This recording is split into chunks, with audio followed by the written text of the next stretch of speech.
Uno de los temas que me ayudaron muchísimo para dar ese paso de fe y abandonar el protestantismo para abrazar la fe católica fue el tema de la iglesia.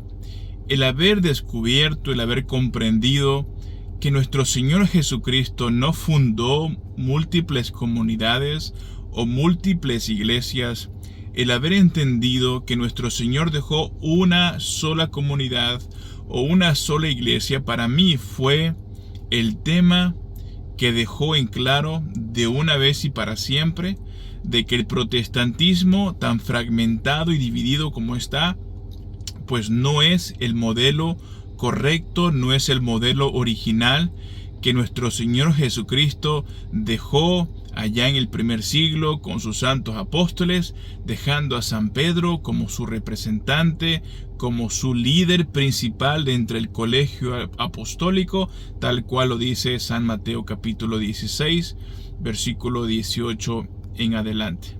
Era solamente cuestión de esperar, en este caso a mi esposa, a mi familia, para que también ellas estuvieran 100% convencidas de que nuestro Señor Jesucristo desde un principio dejó una iglesia y que era necesario ser parte de esa comunidad, de esa iglesia que nuestro Señor nos dejó, y no seguir permeando o no seguir perpetuando el error de que la iglesia pues es un grupo invisible que está en todos lados y que se manifiesta con diferentes posturas teológicas y con una diversidad increíble. No, mis hermanos, el haber descubierto que nuestro Señor dejó una sola iglesia y a un solo representante, para mí lo fue todo. Y cuando yo descubro aquello, yo decía, yo tengo que ser parte de esa iglesia, mis hermanos, porque eso es lo bíblico. Eso es ser obediente, tal cual nuestro Señor Jesucristo en San Juan capítulo 17, como de manera de profetizar o profetizando, nuestro Señor estaba ya diciendo que iban a haber divisiones, pero que tenía que permear, que abundar la unidad en su iglesia, entre sus hijos. Entonces, cuando yo descubro todo esto, mis hermanos, yo dije, yo tengo que hacerme católico, porque esa es la iglesia que nuestro Señor Jesucristo dejó y le dio una promesa de estar con ella todos los días hasta el fin de los tiempos. Miren cómo lo dice San Mateo capítulo 16, versículo 18 en adelante. Yo te digo, tú eres Pedro, y sobre esta piedra edificaré mi iglesia. No múltiples iglesias, no múltiples comunidades, cada cual con una postura diferente. No, una sola iglesia con una misma enseñanza recibida primero del Padre.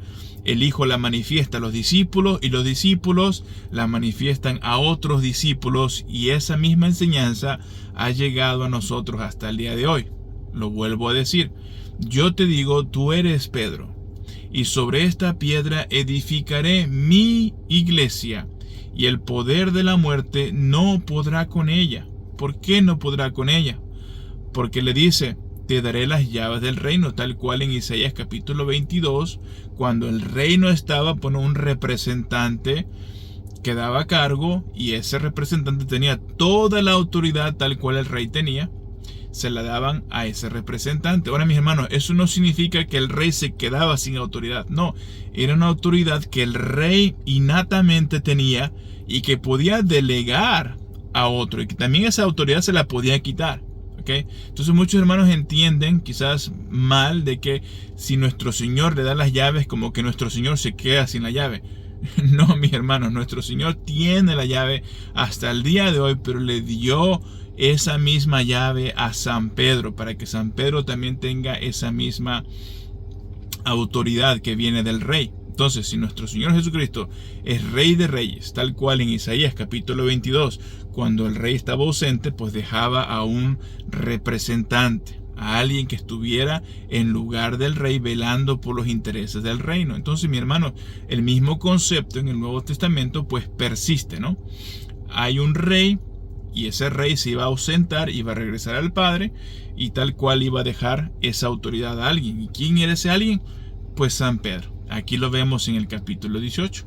yo te digo, tú eres Pedro, y sobre esta piedra, o sea, sobre ti, Pedro, edificaré mi iglesia, y el poder de la muerte no podrá con ella.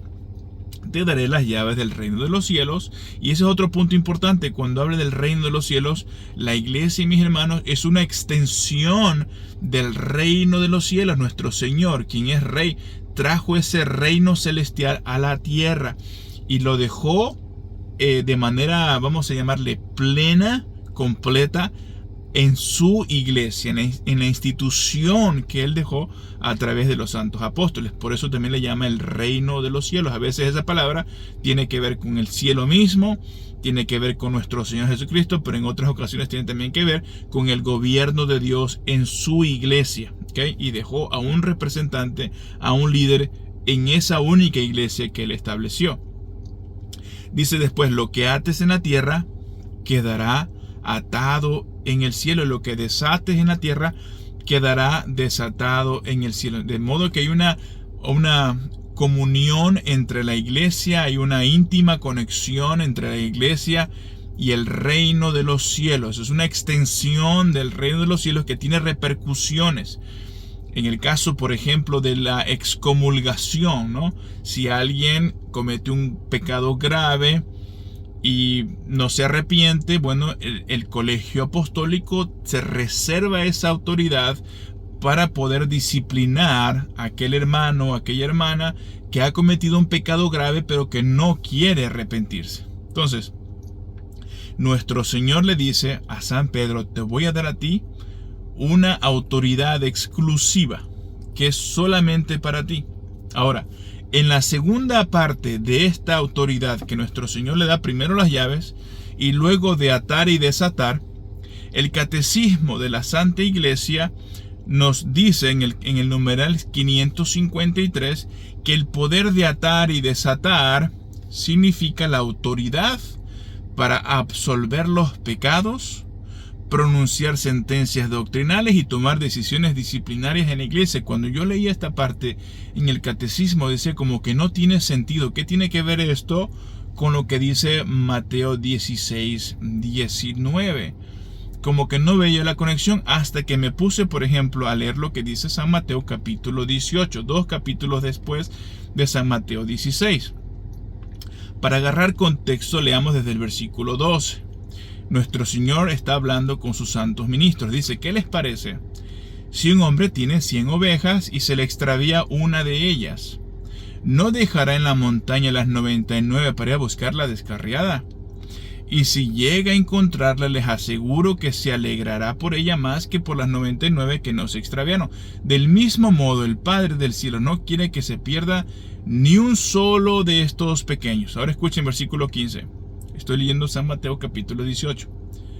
Por eso, si tu hermano te ofende, y aquí nuestro Señor está hablando con el resto del colegio apostólico. En el capítulo 16, nuestro Señor está hablando de manera singular con San Pedro, pero ahora está hablando de manera plural. Por eso, y si tu hermano te ofende, ve y llámale la atención a solas. Si te hace caso, habrás ganado a tu hermano. Si no te hace caso, toma contigo 1 o 2 para que cualquier asunto se resuelva en presencia de 2 o 3 testigos. Si no les hace caso a ellos, díselo a la comunidad. Aquí la palabra comunidad se traduce como asamblea, a veces como iglesia. De hecho, la palabra comunidad en griego es eklesia. De ahí viene la palabra iglesia. Entonces, correctamente se traduce también como iglesia. Díselo a la iglesia, díselo a la comunidad. Si no hace caso, ni siquiera a la comunidad o a la asamblea o a la iglesia, considéralo como un pagano o como uno que recauda impuestos para Roma. Considéralo como un incrédulo. ¿Por qué? Porque no quiere arrepentirse, no quiere buscar la reconciliación. Ahora, mis hermanos, pónganse a pensar. El modelo que nuestro Señor Jesucristo nos dejó es completamente bíblico. Y ha sido así a través de todos los siglos hasta el día de hoy. La excomulgación es un acto disciplinario, no para que las personas se pierdan, no es para que se vayan al infierno, no, es para que se den cuenta del error en el que se encuentran, de la condición espiritual tan precaria en la que se encuentran y puedan ser restituidos a través de la reconciliación al cuerpo de Cristo, a la comunión de los fieles. Ahora, si no hay arrepentimiento, no se puede volver a reconciliar la persona con el cuerpo de Cristo. Por eso, mis hermanos, es importante que pongamos atención. Dice en el versículo 17, si no les hace caso a ellos, díselo a la comunidad, singular, no plural, a la iglesia, a la comunidad.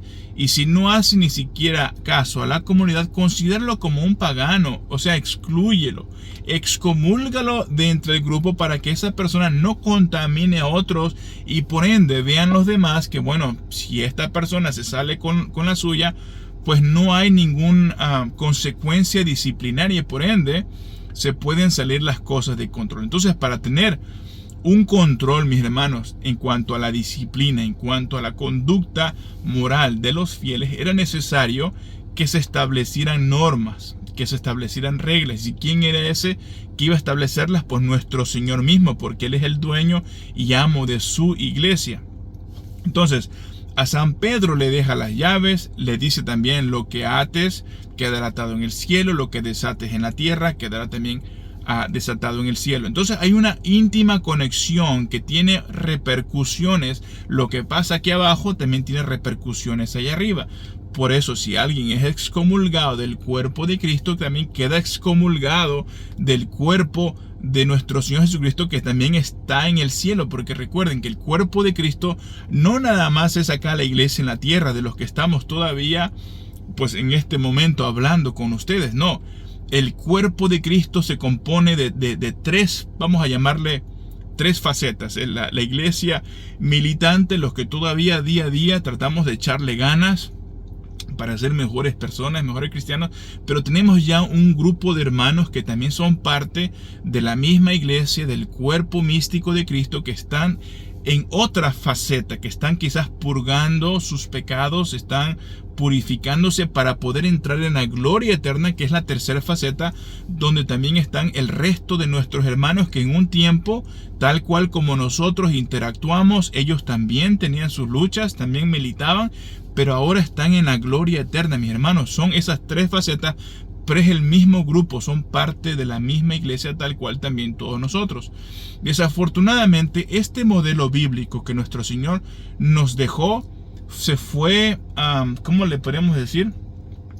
Se fue corrompiendo con el paso del tiempo, específicamente si somos más puntuales a través de lo que es la Reforma Protestante, porque de ahí comienza a creerse, a enseñarse que la iglesia de Cristo es una iglesia meramente invisible. Es una iglesia que puede estar en cualquier parte del mundo con ideologías distintas, con autoridades distintas y que no hay problema. Esa es la iglesia de Cristo, mis hermanos. Eso es una mentira, eso es un error. Yo fui protestante por 16 años, sin contar los 2 años que fueron de proceso para hacerme católico. Y les puedo decir, el mundo protestante está completamente dividido, porque entre los mismos nazarenos o bautistas o metodistas o luteranos o anglicanos, todos ellos tienen distintas opiniones, tienen distintas enseñanzas, mis hermanos, pero eso no fue así desde un principio. Todos, por eso es que cuando tú agarras la Biblia, puedes ver que hay una comunión entre lo que dice San Pedro con lo que dice San Juan, lo que dice el apóstol Santiago con lo que dice el apóstol Pablo. No hay contradicciones porque todos enseñaban una misma cosa. Interesantemente, hoy en día no se enseña una misma cosa en el mundo no católico.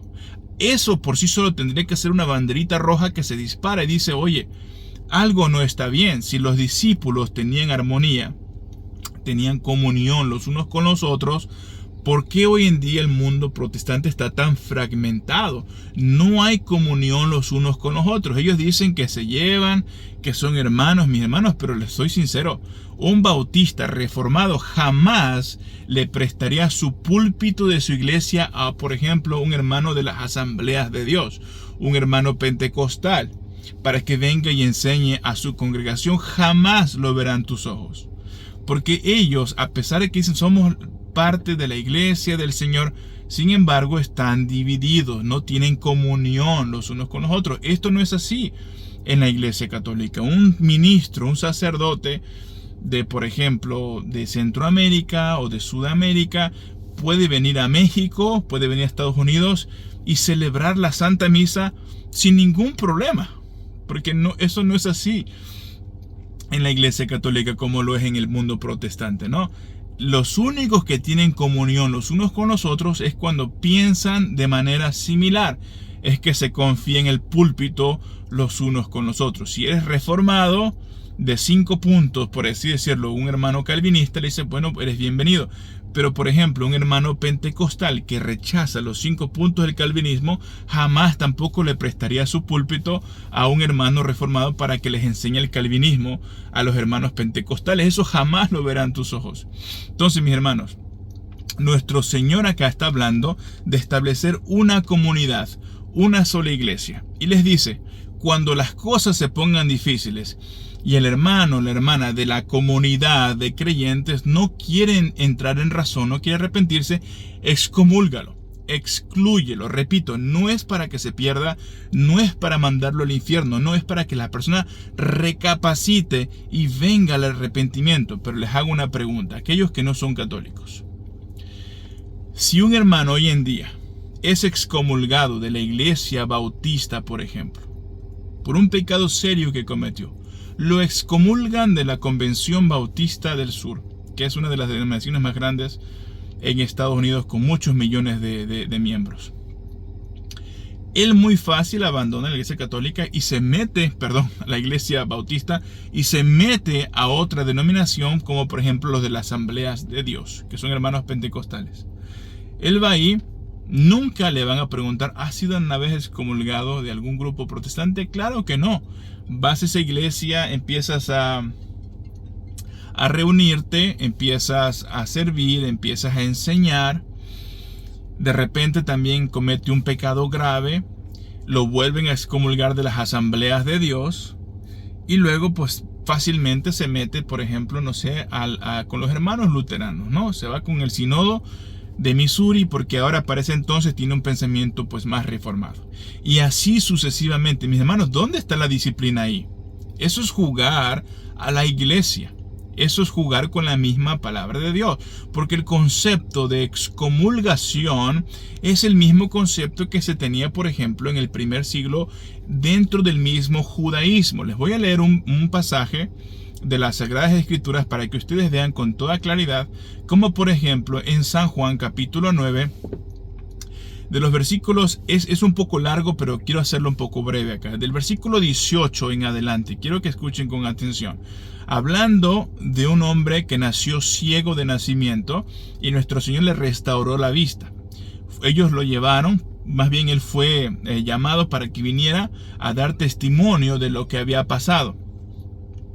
Y cuando está frente al concilio, por así decirlo, de la sinagoga, de los representantes de lo que es el judaísmo, en este caso los fariseos, el versículo 18 dice, los judíos no querían creer que aquel hombre había estado ciego y que había comenzado a ver. Llamaron pues a sus padres y les preguntaron, ¿es este tu hijo? El que ustedes dicen que nació ciego, ¿cómo es que ahora ve? Los padres respondieron, sabemos que este es nuestro hijo y que nació ciego. ¿Cómo es que ahora ve? No lo sabemos, ni sabemos quién le ha dado la vista. Pregúntenselo a él. Tiene edad suficiente para responder por sí mismo. Pueden ver cómo la respuesta de ellos era una respuesta un poco temerosa. Ahorita van a ver por qué. Versículo 22. Estoy leyendo San Juan, capítulo 9, versículo 22. Los padres respondieron así por miedo a los judíos, pues estos habían tomado la decisión, escuchen, de expulsar, de excomulgar de la sinagoga a todos los que reconocieran que Jesús era el Mesías. Mi hermano, el excomulgar a los judíos de la misma sinagoga era algo muy serio. Era una disciplina bastante seria. No era como que te echamos de la sinagoga y no vienes más el día de reposo a escuchar palabra de Dios. No, eran excluidos de la misma comunidad, porque todo giraba alrededor de la sinagoga. Todo el comercio, la política, todo aquello en el mundo judío giraba alrededor del culto a Dios. Entonces, una persona que era excomulgada de las sinagogas iba a sufrir grandes consecuencias, porque lo iban a excluir totalmente de la sociedad. De hecho, estaba yo estudiando que primero comenzaban con 30 días de disciplina, ¿okay? Y lo excluían de la sociedad y no podían ni siquiera hacer comercio ni comprarle nada. Si aquella persona se dedicaba a vender algo, la gente lo iba a evitar, porque así quedaba establecido por el magisterio de los judíos, que la persona que quedara excluida, quedaría excluida no solo de la sinagoga, pero también de la sociedad misma, hasta que se restableciera. Si la persona seguía de necia, sin arrepentirse, sin someterse a la autoridad de los judíos, bueno, se iniciaban otros 30 días y así sucesivamente hasta que había una exclusión permanente. Entonces, es por eso que estos padres acá tenían miedo de dar fe a favor de lo que Jesús había hecho, porque tenían miedo que los excomulgaran. Ok, mi hermano, entonces pueden ustedes ver el concepto que hay. En la Iglesia Católica, cuando alguien es excomulgado, queda excomulgado en toda la Iglesia universal de nuestro Señor Jesucristo. No importa si fue aquí en Estados Unidos, o en Canadá, o en Centroamérica, o en México, o en España, donde quiera que esté la persona.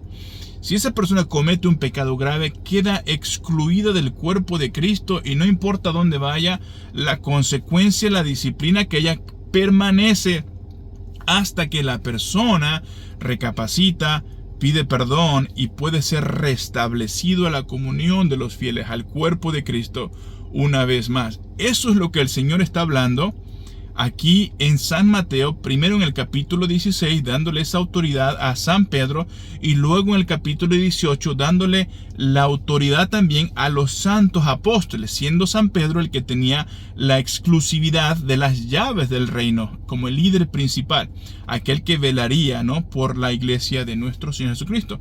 Así es como lo dice, por ejemplo, en el Catecismo en numeral 553 que leí hace un rato. Se los vuelvo a leer.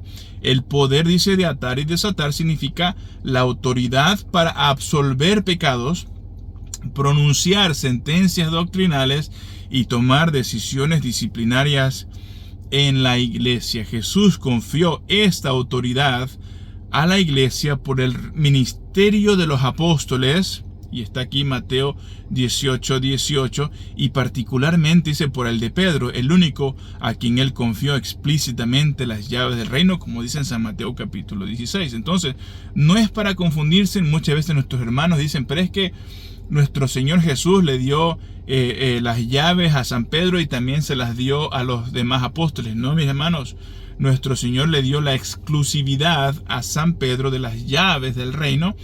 Le dio también autoridad para disciplinar, para excomulgar, para absolver pecados, pero lo mismo hizo con el resto del colegio apostólico, dándoles también a ellos esa misma autoridad, excepto las llaves. Las llaves solamente se las dio a su representante, tal cual en Isaías capítulo 22, cuando el rey estaba ausente, dejaba a su representante, y ese representante tenía toda la autoridad que el mismo rey le había conferido. Una autoridad que le podía dar, pero que también le podía quitar. Y eso no significa que el rey se quedaba sin autoridad, como si nada más tuviera una autoridad o una sola llave, y una vez entregando esa llave el rey se queda sin autoridad. No, mis hermanos, eso no es para pensarlo así. Es una autoridad que es conferida por el rey. Ahora, nuestro Señor Jesucristo es Rey de Reyes y Señor de Señores, y Él es quien ha confiado esa autoridad a San Pedro primeramente y después al resto del colegio apostólico. Por eso, mis hermanos, es que es tan importante el que seamos católicos, el que seamos parte de una sola iglesia. Yo siento mucho por aquellos que no conocen la fe de su iglesia y pues ponen atención a enseñanzas de nuestros hermanos y terminan siendo convencidos y abandonan la iglesia que nuestro Señor dejó. Mis hermanos, por eso es que hacemos lo que hacemos, por eso es que enseñamos, discipulamos, para que nuestros hermanos que no conocen nada de su fe, de su iglesia, pues puedan conocer aunque sea un poquito y que entiendan. Si se acuerdan de algo de este estudio, simplemente acuérdense que nuestro Señor dejó una iglesia. El fundador de la Iglesia Católica es nuestro Señor Jesucristo. De hecho, hasta el mismo Google lo reconoce. Si tú le preguntas a Google quién fundó la Iglesia Católica, te va a decir que es Jesucristo. Pregúntale quién fundó la Iglesia Bautista y te va a decir el nombre del fundador, te dará también fecha y lugar.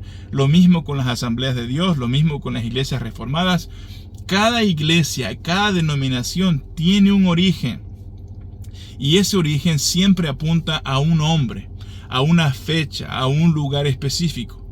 No así con la Iglesia Católica. La Iglesia Católica, su origen fue con nuestro Señor Jesucristo, estableciéndola y poniendo a su santo líder que todavía tenemos hasta el día de hoy, de manera ininterrumpida a través de la sucesión apostólica. Por eso, mis hermanos, es que en el mundo protestante, esto que acabamos de leer, que es tan bíblico, pues no funciona. Porque un hermano puede cometer un acto horrendo que lo conlleve a ser excomulgado, pero tan fácil como deja esa denominación y se mete a otra. Pero no así en la única iglesia que nuestro Señor Jesucristo dejó. El otro día, por ejemplo, estaba viendo un video en el internet de un pastor. Le hacían la pregunta: pastor, ¿qué piensa usted del divorcio? El pastor correctamente le dice: mira, yo creo que una vez que la persona da el sí, él o ella, a la hora de recibir el sacramento del matrimonio, es para toda la vida y que no hay disolución de aquella unión. Muy bien, pastor, pero dice, pero eso va a depender de la iglesia en la que tú te metas. Él mismo lo dijo así. Mis hermanos, entonces, si una persona va con ese pastor y le dice: pastor, fíjese que yo me estoy divorciando, quiero que me divorcio. El pastor le dice: mira, con todo el dolor de mi corazón, pero yo no puedo hacer eso porque yo no creo en la disolución del matrimonio. Pero resulta que en la esquina, a una cuadra, está otra iglesia y va y le pregunta al pastor de esa iglesia: pastor, miren, esta es mi situación, me quiero divorciar. Le dice: ¿sabes qué? No hay ningún problema. Si ya tu esposa o tu esposo cometió adulterio o te dio maltrato físico, tú puedes tranquilamente deshacer ese matrimonio y volverte a casar. Hasta yo te puedo hacer la ceremonia.